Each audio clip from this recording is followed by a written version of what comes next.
আসসালামু আলাইকুম এভরিওয়ান, কেমন আছেন সবাই?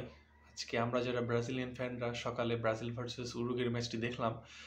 আমাদের অনেকে হয়তো বা এক্সপেক্ট করেছিলেন যে ব্রাজিল হয়তো বা উরুগুয়েকে হারিয়ে দিয়ে সেমিফাইনালে রিচ করবে, বাট আমি লাস্ট যে কটা ম্যাচে ব্রাজিলের পারফরমেন্স দেখেছি, আমি সবসময় এরকম কিছু ভেবেছি যে হয়তো বা ব্রাজিল উরুগুয়ের কাছে হেরেই বসবে, অ্যান্ড ইভেনচুয়ালি তাই হয়ে গেল। আর 10টা টিমের সাথে ব্রাজিলের পার্থক্য কোথায়? ব্রাজিলের পার্থক্য হচ্ছে ব্রাজিল যখন খেলে তাদের খেলার একটা সৌন্দর্য থাকে, সেটা অনেকটা আসলে শৈল্পিক বলা যায়, শৈল্পিক সৌন্দর্য যেটা পৃথিবীর কোনো দল আপনাকে করে দেখাতে পারবে না। ওই যে যোগ্যবনিতর খেলা, মুহুর্মুহু আক্রমণ করা, সেই ব্যাপারটা এখন আর নেই। সেই অ্যাটাকিং খেলার লক্ষ্যে কেউ যদি ব্রাজিলের খেলা দেখতে বসে, আমি বলবো ভাই আপনি দয়া করে ব্রাজিলের খেলা দেখতে আর বসবেন না, কারণ সেই সব ব্রাজিলের খেলায় ছিটে পরিমাণ নেই। এনরিককে নিয়ে আমরা অনেক আশা ভরসা করেছিলাম যে এনরিক হয়তো বা আগুন ঝরানো পারফরমেন্স করবে, কিন্তু আসলে কিছুই হয়নি। বরং বলতে গেলে আজকের ম্যাচে সবচেয়ে বাজে পারফরমেন্স করেছে ব্রাজিল টিমের হয়ে ওই এনরিকি। তার রেটিং মাত্র 5.7। বর্তমান সময়ে যে ব্রাজিল যে খেলাগুলো খেলতেছে সেগুলো যদি আমরা অবজার্ভ করি, তাহলে বুঝবো যে আসলে তাদের খেলা অত্যন্ত বাজে, এবং তাদের আসলে পাসে ঠিক নাই, এবং তারা আসলে কিভাবে তাদের ওই ছোট ছোট অ্যাটাকগুলোকে গোলে কনভার্ট করতে চেষ্টা করছে, সেখানেও তাদের আসলে কোনো কিছু ক্লিয়ার নয়। নির্ধারিত সময়ের খেলা শেষে উরুগুয়ের প্লেয়ারদের চোখ মুখের যে চেহারা এবং ব্রাজিলিয়ান প্লেয়ারদের চোখ মুখের যে অবস্থা, মানে মনে হচ্ছিল যেন ব্রাজিল পেনাল্টি শুট আউট হওয়ার আগেই হেরে বসে আছে। তাদের চোখ মুখ দেখে মনে হচ্ছে তারা ভীষণ ভীত, সন্ত্রস্ত। এবং ব্রাজিলের যে গোলকিপার অ্যালিসন বেকার, যাকে আমরা অধিকাংশ সময়ই সারা পৃথিবীব্যাপী গোলকিপার র্যাঙ্কিংয়ে সবসময় এক নম্বরেই দেখে আসি, তার বডি ল্যাঙ্গুয়েজ দেখে কখনোই মনে হয়নি যে সে অপোনেন্ট যারা শুট নিতে আসছে তাদেরকে বিন্দু পরিমাণ চাপে ফেলার চেষ্টা করছে বা সেভ দিতে পারবে। এখন ফুটবল সবসময় ওই গায়ের জোরে খেলা হয় না। ফুটবল খেলতে হলে মাঝে মাঝে একটু ব্রেনকেও খাটানো লাগে।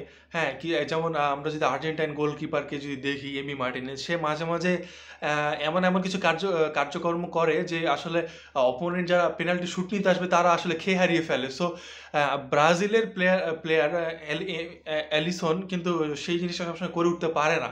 পারে না ভালো কথা, সে যদি পেনাল্টি সেভ দিয়ে কিছু করতে পারতো তাও মানা যেত যে হ্যাঁ, he is doing something for the team, but আসলে সেখানেও সে মানে কোনো ভূমিকা রাখতে পারে না। আমরা এটা বরাবরই দেখে এসেছি, 2018 বিশ্বকাপে দেখে এসেছি, 2022 বিশ্বকাপে দেখে এসেছি, চলতেই আছে। আজকের ম্যাচটি দেখে না আমার অনেকটা একদম ওই ওয়ার্ল্ড কাপে ক্রোয়েশিয়ার সাথে ম্যাচটার কথা মনে পড়ে যায়। ব্রাজিল পুরো ম্যাচে 1-0 গোলে আগায় ছিল, মানে একদম শেষের দিকে এসে ব্রাজিল ক্রোয়েশিয়ার কাছে একটা গোল খায়। খাইলি ভালো কথা, পেনাল্টিতে গেল। যেই মাত্র খেলা পেনাল্টিতে গড়ালো, ব্রাজিলের প্লেয়ারদের একদম মানে চোখ মুখ একদম শুকাই গেল যে না, আমরা আর পারবো না, আমরা হেরে গেছি। মানে এত ভয় রে ভাই, চোখ মুখ যে এত শুকায়ে যায় আল্লাহ! আমি যখন আগে ব্রাজিলের ম্যাচগুলো দেখতাম না, আমি খালি লাফালাফি করতাম। আরে ভাই, কেন এদিক দিয়ে শট নিল না, কেন ওই দিক দিয়ে শট নিল না? আরে ভাই, পাসটা একটু জায়গা মতো হলেই একটা কাজ হয়ে যেত। কিন্তু এখন যখন ব্রাজিলের খেলাগুলো দেখি না, আমি একদম মানে স্তব্ধ হয়ে থাকি। ব্রাজিল হচ্ছে এখন ওই বলতে গেলে ঘুরে ফিরে ওই এক নেইমার কেন্দ্রিক। এই ছেলেটা বলতে গেলে ব্রাজিলকে সেই 2010 সালের দিক থেকে শুরু করে এখনো পর্যন্ত ব্রাজিলকে ওই একমাত্র মেরুদণ্ড আমাদের টিমের বলা যায়। তাছাড়া ভাই ব্রাজিল দলে ভাই কারো মানে কোনো মেরুদণ্ড বলে কিছু নাই। নেইমার যদি আজকে মাঠে থাকতো তাহলে হয়তো বা ব্রাজিল কিছু করলেও করতে পারতো, সেসব কথা আমরা ব্রাজিলিয়ানরা বলতেই পারি।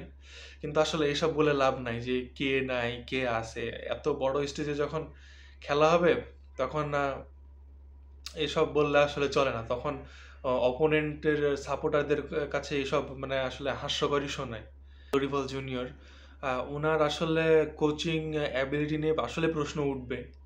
কারণ ম্যাচে আমরা সব শুরু থেকে শেষ পর্যন্তই দেখি, শুধু আজকের ম্যাচটা না, through out the Copa America আমরা দেখেছি যে আসলে মানে কি করতে চান বা উনি টিমের কাছ থেকে কি চান উনি নিজেও আসলে ক্লিয়ার না। আমরা ব্রাজিলের যে আগের কোচ তিতেকে নিয়ে বরাবরই আক্রমণাত্মক কথা বলি। আমি সবসময় তিতের বিপক্ষে, যে উনি সারা বছর ভালো খেলেন কিন্তু বিশ্বকাপে আসলে কোয়ার্টার ফাইনাল থেকে বাদ পড়ে যায়। এটা হচ্ছে ওনার সমস্যা। ওনার পরিসংখ্যান খুবই ভালো, কোপা আমেরিকা বলেন, কনফেডারেশনস কাপ বলেন, সব জায়গাতে ওনার সব কিছুই ভালো, কিন্তু বিশ্বকাপ আসলে কোয়ার্টার ফাইনালে ওনার টিম বাদ। 2018 2022 বিশ্বকাপে তা প্রমাণ পেয়েছি। কিন্তু বর্তমানে যে ব্রাজিলিয়ান কোচটা আছে ডরিভাল জুনিয়র, ওনার অবস্থা আসলে ভীষণ শোচনীয়। প্লেয়ারগুলো আছে এরা সারা বছর বিশ্বের নামি দামি সব ক্লাবে খেলে। রিয়াল মাদ্রিদ বলেন, বার্সেলোনা বলেন, লিভারপুল বলেন, ম্যানচেস্টার সিটি বলেন, কিন্তু জাতীয় দলের হয়ে যখনই তারা খেলতে আসে তখনই তাদের পারফরমেন্স বরাবরই ফ্লপ। স্ট্রাইকার পাইলেই তাকে একদম নামি দামি কিংবদন্তিদের সাথে তুলনা করে ফেলে। এনরিককে তো অনেকে এক একজন পেলেই বানিয়ে ফেলছিলেন রীতিমতো। দেখুন, কোপা আমেরিকা এবং ইউরোর ম্যাচগুলো যদি আপনি লক্ষ্য করেন তাহলে আপনি একটা বিশেষ পার্থক্য দেখতে পারবেন। সেটা হচ্ছে যে কোপা আমেরিকাতে যে খেলাগুলো হয় সেখানে ভীষণ গায়ের শক্তির ব্যবহার করা হয়। হ্যাঁ, এখানে আপনার পাসিংয়ের চেয়েও অনেকটা ফিজিক্যাল অ্যাবিলিটি অত্যন্ত জরুরি হয়ে দাঁড়ায়। তো আজকের ব্রাজিল ভার্সেস উরুগুয়ের ম্যাচও তাই দেখা গেল। অনেকগুলো কার্ড পেয়েছে দুই দলের প্লেয়াররা, এবং তাদের মাঝে ওই ছোটোখাটো ঝগড়া বাকবিতণ্ড মারামারি লেগেই ছিল। কিন্তু আমরা যদি ইউরোর ম্যাচগুলো দেখি সেখানে কিন্তু আসলে এসব গায়ের জোর খুব একটা খাটে না। সেখানে লো পাস, লফটেড পাস ওসবই খেলার সব কিছু চেঞ্জ করে দেয়, এবং ইভেনচুয়ালি এসব কারণে তারা বিশ্বকাপেও মূল পর্বে অনেক ভালো করে। উইথ অল ডিউ রেসপেক্ট, ব্রাজিলের উচিত যত দ্রুত সম্ভব কোচ তাদের এই ডরিভাল জুনিয়রকে চেঞ্জ করে একজন নতুন কোনো কোচ আনা। আসলে একজন কোচই কিন্তু টিমের সব কিছু চেঞ্জ করে দিতে পারে। যেমন আমরা আমাদের চিরপ্রতিদ্বন্দ্বী আর্জেন্টিনার কথাই যদি বলি, আমার মনে হয় আর্জেন্টিনা এই যে এত সাকসেসফুলি খেলতেছে তার পিছনে সবচেয়ে বড় অবদান যদি কোনো থাকে, আমি কোনো প্লেয়ারের নাম বলবো না, আমি বরং এই লিওনেল স্কালোনির কথাই বলবো। এরকম একটা কোচ যদি ব্রাজিলে থাকতো, ব্রাজিল ডেফিনেটলি ভালো কিছু করতে পারতো। আমি একজন ব্রাজিলিয়ান ফ্যান, কিন্তু তারপরও আমি ব্রাজিলিয়ান সাপোর্টারদের উদ্দেশ্যে একটা কথা বলতে চাই যে সবসময় ওই যে আমরা অমুক সালে তুমুক কাপ জিতেছিলাম, আমাদের পাঁচটা বিশ্বকাপ আছে, আমাদের অমুক অমুক সবের লিজেন্ডারি খেলোয়াড়, বা এসব কথা কখনো বলতে আসেন না প্লিজ। কারণ এসব কথা বললে না, যারা কারেন্টলি ভালো পারফরমেন্স করতেছে তাদের কাছে আমরা আসলে হাসির পাত্র হয়ে দাঁড়াবো। ব্রাজিল টিম খারাপ করেই, অত্যন্ত খারাপ পারফরমেন্স করে হেরেছে, সেটা মেনে নিতে হবে। এবং অপোনেন্ট যদি ভালো করে, আমার কথা হচ্ছে অবশ্যই তারা প্রশংসা পাওয়ার যোগ্য।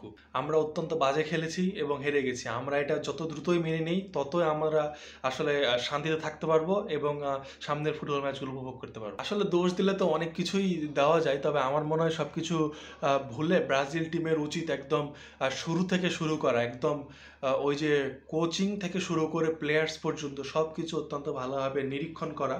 তাহলেই মনে হয় কিছু একটা সম্ভব। আর ওই যে যেটা বারবারই বলি যে নেইমার নির্ভরতা কাটিয়ে উঠতে হবে।